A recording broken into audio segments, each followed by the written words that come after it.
कि अगर सेंटेंस में हमारे पास नथिंग बट, क्या है बेटे,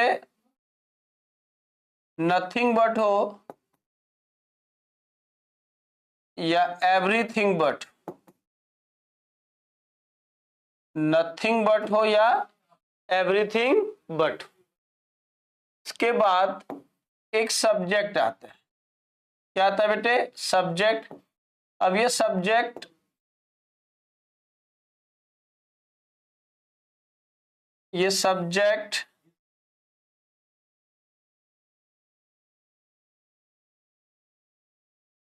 चाहे सिंगुलर हो या प्लूरल, कोई फर्क नहीं पड़ता है। अब ये क्या कह रहा है, अगर सेंटेंस में सब्जेक्ट के रूप में क्या है, नथिंग, सॉरी, सेंटेंस में अगर नथिंग बट या एवरीथिंग बट हो तो इसके बाद सब्जेक्ट चाहे सिंगुलर हो या प्लूरल हो कोई फर्क नहीं पड़ता है, वर्ब हमेशा क्या आएगा बेटे, सिंगुलर ही आएगा। वर्ब क्या आएगा, सिंगुलर ही आएगा। अगर सेंटेंस में नथिंग बट या एवरीथिंग बट हो, इसके बाद सब्जेक्ट चाहे सिंगुलर हो या प्लूरल कोई फर्क नहीं पड़ता है, वर्ब आपका हमेशा सिंगुलर रहेगा। वर्ब क्या रहेगा बेटे, हमेशा सिंगुलर रहेगा। जैसे फॉर एग्जांपल देखिए, हमने लिखा nothing but the flowers are plucked. अब यहां पे देखिए किसकी बात हो रही है, नथिंग बट की बात हो रही है। अब नथिंग बट के बाद जो सब्जेक्ट आया है हमारा वो क्या है, प्लूरल है। क्या है बेटे, प्लूरल है। तो जैसे कि हम जानते हैं कि सब्जेक्ट प्लूरल होगा तो वर्ब भी प्लूरल होगा, लेकिन हमने क्या पढ़ा कि नथिंग बट के बाद अगर सब्जेक्ट हमारा सिंगुलर हो या प्लूरल कोई फर्क नहीं पड़ता है, वर्ब हमेशा क्या आएगा बेटे, सिंगुलर आएगा। तो यहाँ पे आर की जगह में क्या लिखना होगा, इज लिखना होगा। आर की जगह क्या लिखना होगा बच्चे, इज लिखना होगा। ये चीजें आपकी क्लियर हो जाएगी। यहां तक कोई दिक्कत हो तो बता सकते हैं, सर कोई दिक्कत है? ठीक है बच्चे, कोई दिक्कत हो तो बता दीजिए, सर दिक्कत है। अब इसी तरह से क्या है, एक वर्ड आता है हमारे पास नन बट। क्या आता है बेटे, नन बट। अब नन बट अगर सेंटेंस में स्टार्ट हो रहा हो तो नन बट के बाद क्या आ रहा है, जैसा सब्जेक्ट, नन बट के साथ क्या होता है बेटे, जैसा सब्जेक्ट वैसा वर्ब। अगर नन बट के बाद सब्जेक्ट जैसा होगा वैसा वर्ब होगा। अगर नन बट के बाद सब्जेक्ट हमारा सिंगुलर है तो वर्ब भी क्या होगा बेटे, सिंगुलर होगा। आप कहीं से भी पढ़ रहे हैं उससे कोई फर्क नहीं पड़ता है। आप इस रूप में जो पढ़ा रहा हूं उसको पढ़ के आप प्रीवियस ईयर या जनरल किसी भी बुक से क्वेश्चन उठा के बना लीजिए। क्वेश्चन में अगर कोई प्रॉब्लम हो गई तब तो पढ़ाना बेकार है। ठीक है, आपको बस यही उम्मीद से मैं पढ़ा रहा हूं कि आपको क्वेश्चंस में कोई प्रॉब्लम नहीं आनी चाहिए। चाहे किसी भी एग्जाम की बात कर ले, चाहे कोई भी बुक की बात कर लूं मैं, चाहे किसी भी एग्जाम की बात कर लूं, जब मैं आपको पढ़ा रहा हूं, ठीक है, तो वहां पे आपको कोई दिक्कत नहीं आनी चाहिए। तो क्या बच्चे, अगर नन बट है तो जैसा सब्जेक्ट वैसा वर्ब। अगर सेंटेंस में सब्जेक्ट हमारा सिंगुलर होगा तो वर्ब क्या होगा, सिंगुलर होगा। अगर नन बट के साथ वर्ब अगर हमारा बेटे सब्जेक्ट हमारा अगर प्लूरल होगा, सब्जेक्ट क्या होगा बेटे, प्लूरल होगा, तो वर्ब भी क्या होगा बच्चे, प्लूरल होगा। वर्ब भी क्या होगा बेटे, प्लूरल होगा। क्लियर है? तो नन बट के बाद जैसा सब्जेक्ट वैसा वर्ब आएगा। क्लियर है यहां तक? इसको भी आप अच्छी कॉपी से नोट कर लीजिए। जैसे कि एग्जांपल यहां पे भी ले लीजिए, जैसे मैंने लिखा none but flowers are plucked. अब यहां पे देखिए क्या आ रहा है बेटे, नन बट आ रहा है। तो नन बट के बाद जो ये नाउन है ये क्या आ रहा है हमारा, नन बट के बाद जो नाउन आ रहा है वो क्या आ रहा है, प्लूरल आ रहा है, तो मतलब नन बट के बाद जो हमारा सब्जेक्ट है वो क्या है, प्लूरल है, तो वर्ब भी क्या आएगा, प्लूरल आएगा। तो इसमें कोई दिक्कत नहीं है, ये क्या होगा, नो एरर होगा। ये क्या होगा बेटे, नो एरर होगा। क्लियर है यहां तक। अगला रूल क्या कहता है समझ लीजिए। अगले रूल्स में हम क्या कहेंगे कि अगर सेंटेंस में मोर देन हो, क्या हो बेटे, मोर देन हो, याद रखिएगा। दूसरा क्या है, अगर मोर देन वन हो, क्या हो बेटे, मोर देन वन हो, या सेंटेंस में मोर प्लस प्लूरल नाउन, क्या हो बेटे,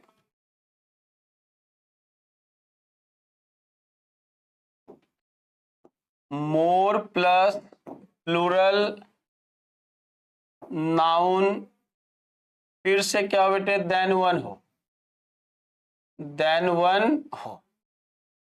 ठीक है, अगर सेंटेंस में क्या है बेटे, मोर देन हो, मोर देन वन हो, या क्या हो, मोर प्लस प्लूरल नाउन फिर देन वन हो। तो देखिए मोर देन के बाद आने वाला जो नाउन होगा, मतलब आने वाला सब्जेक्ट, वो भी क्या होगा बेटे, प्लूरल होगा, और इसके साथ आने वाला जो वर्ब होगा वो भी क्या होगा, प्लूरल होगा। ठीक है, मोर देन वन के बाद आने वाला जो नाउन होगा वो सिंगुलर होगा मेरे बच्चे, और जो वर्ब होगा वो भी क्या होगा, आपका सिंगुलर होगा। वो भी क्या होगा बेटे, सॉरी, हाँ, वो भी क्या होगा, सिंगुलर होगा।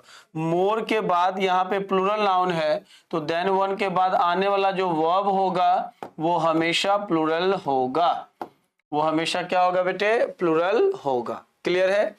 जैसे एक एग्जांपल के थ्रू समझ लेते हैं। जैसे मैंने लिखा more than 40 students have passed in the exam.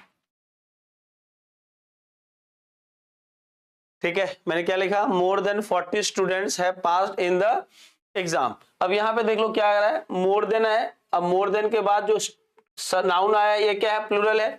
तो मोर देन के बाद अगर नाउन प्लूरल है तो वर्ब भी क्या आएगा बच्चे मेरे, प्लूरल आएगा। तो यहाँ पे मोर देन के बाद जो वर्ब आया है ये ऑलरेडी हैव है, इसमें कोई प्रॉब्लम नहीं है। तो ये सेंटेंस आपका क्या होगा, नो एरर का रहेगा, और इसी तरह से आपके सारे कॉन्सेप्ट डेवलप होंगे।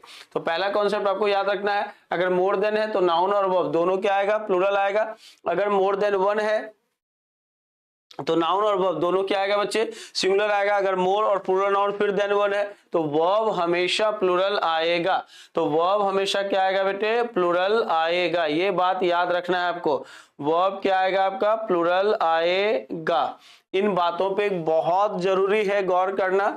चैप्टर तो आपके चुटकियों में खत्म होंगे, चैप्टर तो आपके चुटकियों में, क्वेश्चंस आपके चुटकियों में खत्म होंगे। चाहे किसी भी सोर्स से आप क्वेश्चन बना रहे हैं, कोई फर्क नहीं पड़ता है। यहाँ पे किसी भी एग्जाम के क्वेश्चन बना रहे हैं, कोई फर्क नहीं पड़ता है। एक यूनिवर्सल कॉन्सेप्ट में पढ़ा रहा हूँ आपको, हर एक टॉपिक से पढ़ा रहा हूँ, चाहे वो टेंस हो, चाहे वो वर्ब हो, चाहे मॉडल वर्ब हो, चाहे कोई भी कॉन्सेप्ट, जैसे इन्वर्जन का ही कॉन्सेप्ट मैंने लिया, डब्ल्यूएच वर्ड का ही कॉन्सेप्ट लिया हमने, आपको हमारे YouTube चैनल पे सब कुछ मिलेगा। बस आप लोग क्या करें, केवल उस वीडियो को अच्छे से देखें, समझें, और उसके रिगार्डिंग आप क्वेश्चन बनाएं, उसके रिगार्डिंग क्वेश्चन बनाएं और कमेंट बॉक्स में लिखिए। आप लोगों को तो लगता है कि क्या करना है पता नहीं, केवल पढ़ा दे। पढ़ाने से कुछ नहीं होता है बेटे, पढ़ाने के लिए तो आपको अदर सोर्स पे भी पढ़ाई जाती है, लेकिन आपसे क्वेश्चन नहीं बनने। तो मैं आपसे यही दरख्वास्त करता हूं कि आप इन चीज वीडियो को देखें, उसके बाद आप उसके क्वेश्चंस को करना स्टार्ट करें। देखिए क्वेश्चन बनता है या नहीं बनता है। क्वेश्चन बनने का ना कोई मतलब ही नहीं बनता, 100% क्वेश्चन बनेगा ही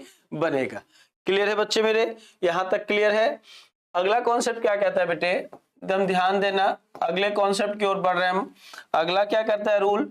रूल कहता है कि अगर आपके पास वर्ड्स हैं, अगर आपके पास क्या है बच्चे, कुछ वर्ड्स हैं, जैसे क्या है, मैनी है, जिसको डिटर्मिनर भी कहते हैं आप, मैनी हो, सच है, सेवरल है, ठीक है, मेनी, सच, सेवरल, सर्टन हो, फ्यू हो, द फ्यू और अ फ्यू। अगर सेंटेंस, एक वर्ड आता है वेरियस, VARIOUS, वेरियस। अगर सेंटेंस में क्या है बेटे, मैनी हो, सच हो और सेवरल हो और सर्टेन हो, ठीक है, तो इसके साथ हमेशा याद रखिए जो भी नाउन आएगा, मतलब आफ्टर दैट, इसके बाद जो नाउन आएगा वो हमेशा क्या होगा बेटे, प्लूरल होगा, जबकि इसके साथ आने वाला वर्ब भी क्या होगा, हमारा प्लूरल होगा। इसके पहले आने वाला, इसके बाद आने वाला नाउन भी क्या होगा, हमारा प्लूरल होगा, और वर्ब भी क्या होगा बेटे, प्लूरल होगा। अगर सेंटेंस में many, such, several, certain, few, the few, a few, various है, तो इसके बाद आने वाला नाउन भी प्लूरल होगा और वर्ब भी क्या होगा, प्लूरल होगा। लेकिन इसमें भी एक नोट लिख लीजिए, इसमें एक प्रॉब्लम इस तरह से करके दिया जाता है कि अगर सेंटेंस में मैनी है और मैनी के साथ ए या एन लगा हुआ है, क्या लगा बेटे, ए या एन, सच है और सच के साथ अगर ए या एन लगा हो, या असर्टेन की बात हो रही है सेंटेंस में, इसके साथ भी ए या एन लगा हो, इसके साथ भी क्या लगा हो बेटे, ए या एन लगा हो, तो इस केस में भी क्या होगा आपका, इस केस में याद रखिए आप, इस केस में आपको याद रखना है कि जो इसके बाद का नाउन होगा, जो नाउन होगा वो भी सिंगुलर होगा, वो भी सिंगुलर होगा, और इसके बाद जो वर्ब आएगा वो भी क्या होगा बेटे, सिंगुलर आएगा, वो भी क्या आएगा, सिंगुलर आएगा। अगर सेंटेंस में याद रखना, अगर many, such, several, certain, few, a few, the few और वेरियस हो, तो इसके बाद आने वाला नाउन क्या होगा आपका, प्लूरल होगा, और वर्ब भी क्या होगा बेटे, प्लूरल होगा। क्लियर है यहां तक।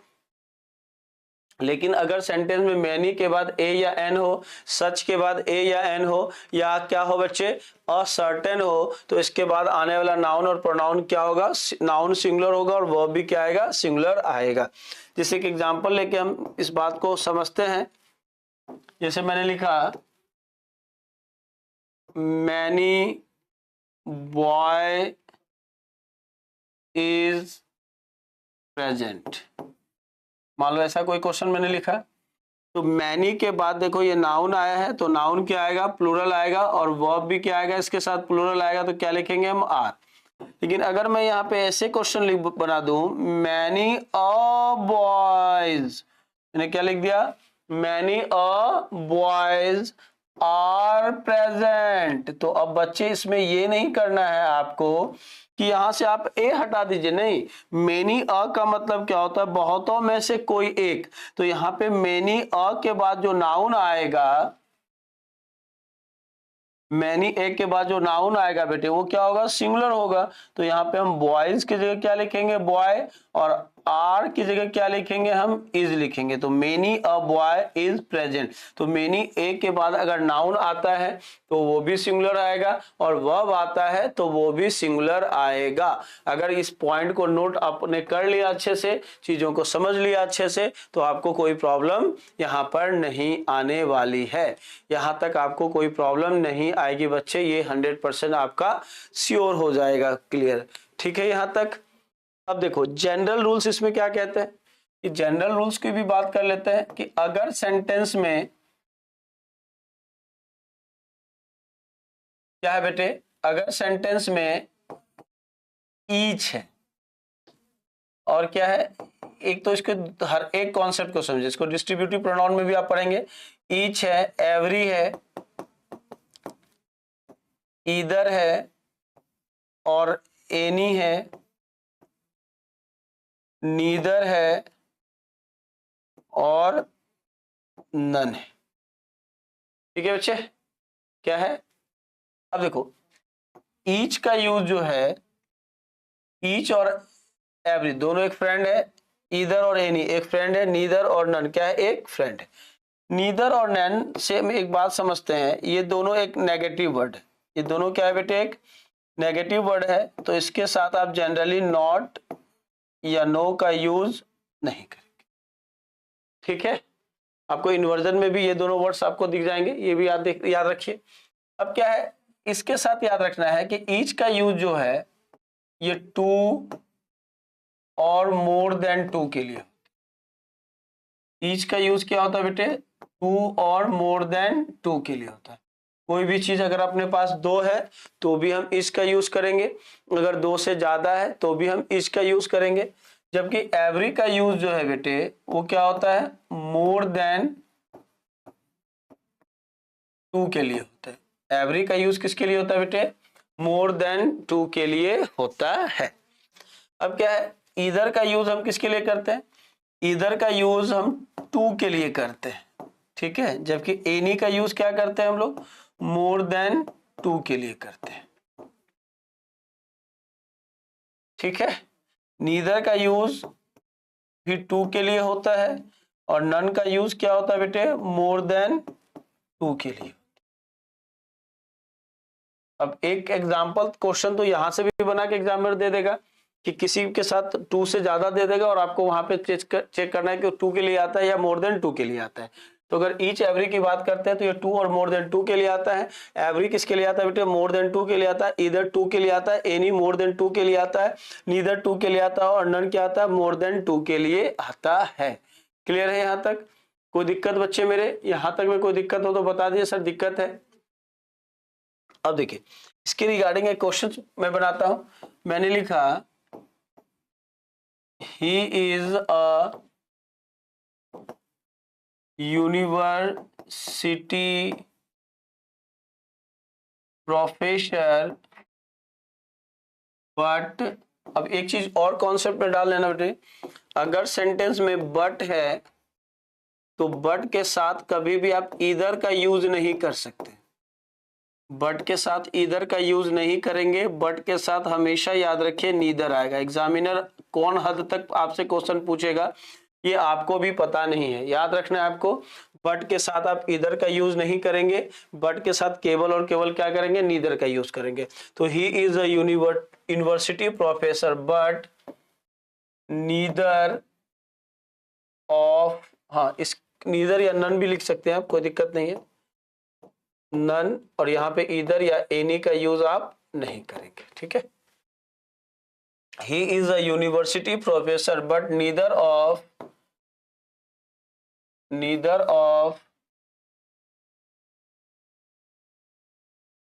his 3 sons has any merit, ठीक है। अब यहां देखो बेटे क्या कहा गया? He is a university professor, ठीक है। He is a university professor. अब यूनिवर्सिटी के पहले ए बिल्कुल सही है, कोई दिक्कत नहीं है। बट नीदर ऑफ, अब बट है तो बट निगेटिव है तो यहाँ पे नीदर आएगा, कोई दिक्कत नहीं है। But neither of his 3 sons, यहाँ बात किसकी हो रही है? 3 नंबर में 3 की हो रही है, ठीक है। नंबर में किसकी हो रही है बेटे? 3 की हो रही है। और नीदर किसके लिए आता है? 2 के लिए आता है। तो यहाँ पे नीदर के प्लेस पे हमें क्या करना होगा? नन लिखना होगा। तो हम क्या लिखेंगे? None of his 3 sons has any merit. यहां तक बात समझ आ गई तो बता दीजिए सर समझ आ गई, कोई दिक्कत नहीं। कोई दिक्कत हो बच्चे तो बता सकते हैं सर कोई दिक्कत है। अब इसी बेस पे क्वेश्चन क्या करेगा? इन सभी के साथ वो ऑफ लगा देगा। कहीं पे क्या लिखेगा वो? ईच ऑफ, फिर इसी में क्या करेगा वो? ईदर ऑफ, ये बहुत ज्यादा कॉन्सेप्ट चलता है। Each of, either of, neither of, none of, any one of, every one of, और क्या आता है बेटे? वन ऑफ, ठीक है। अगर ये सारे वर्ड सेंटेंस में है, इनके साथ ऑफ लगा हुआ है, तो इनका जो हम सब्स्टिट्यूट प्रोनाउन लेंगे, क्या लेंगे बेटे? सब्स्टिट्यूट प्रोनाउन लेंगे। वो सब्स्टिट्यूट प्रोनाउन क्या होगा? ही और सी का ही फैमिली रहेगा।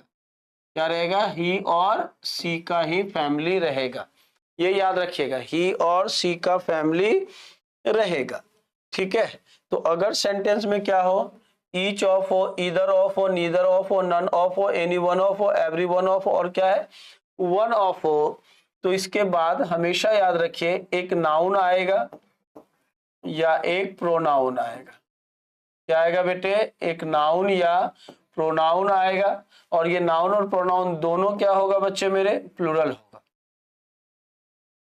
अगर सेंटेंस में each of, either of, neither of, none of, any one of, every one of और वन ऑफ आता है, तो इसके साथ जो नाउन और प्रोनाउन आएगा वो दोनों क्या आएगा? आपका प्लूरल आएगा।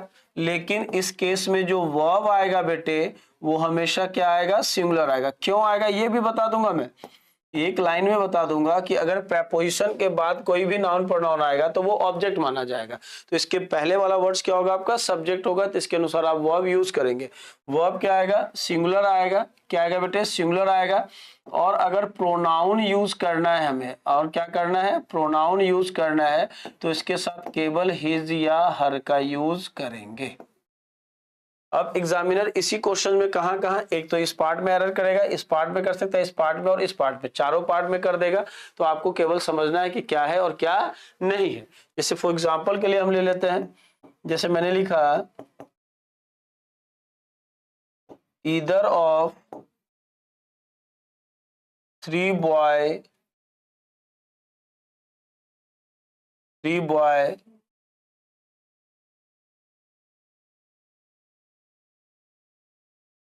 are going to school for their studies। ठीक है, क्या है बेटे? Either of 3 boys are going to school for their studies. अब यहाँ पे गौर करना मेरी बातों को, ईदर ऑफ, यहाँ बात किसकी हो रही है? 3 की, और ईदर किसके लिए आता है? 2 के लिए। तो यहाँ पे ईदर की जगह क्या लिखेंगे हम? एनी। एक एरर ये है, एनी ऑफ के बाद अगर कोई नाउन आता है तो नाउन क्या आएगा? प्लूरल। तो बॉय की जगह क्या होगा बेटे? बॉयज होगा। इसके साथ वर्ब क्या आएगा? सिंगुलर। तो आर की जगह क्या होगा? इज। और इसके लिए जो सब्स्टिट्यूट प्रोनाउन होगा वो भी क्या होगा? हिज होगा, ना कि। ठीक है, हिज या हर का यूज करेंगे, ना कि देयर का यूज करेंगे। ठीक है, आज के लिए इस क्लास में इतने ही रूल्स मैं बता रहा हूं, इसको जाके आप प्रैक्टिस करेंगे। इसके बाद इसका एक रूल और होगा आपका रिलेटिव प्रोनाउन का, उसके बाद जनरल रूल जो आप बचपन से पढ़ते आ रहे हैं, दो सब्जेक्ट को आप कनेक्ट कर रहे हैं, ईदर और neither, not only but also say, या अलोंग विद, टुगेदर विद से। तो इस सारे रूल्स को मैं अलग अलग क्लास में अलग अलग तरीके से बताऊंगा, अच्छे से बताऊंगा। उसके बाद हम क्वेश्चंस पे भी डील करेंगे। तो यहाँ तक के सारे कॉन्सेप्ट को आप अच्छे से समझ के पढ़ेंगे, और पढ़ने के बाद कमेंट करेंगे कि समझ आया नहीं आया। और उसके साथ साथ आपको क्वेश्चंस भी करने हैं अलग सोर्स से, और बाकी मैं जो क्वेश्चंस कराऊंगा वो आपके लिए रामबाण होगा। मिलते हैं अगले क्लास में। Bye bye, take care, all the best, जय हिंद, जय भारत।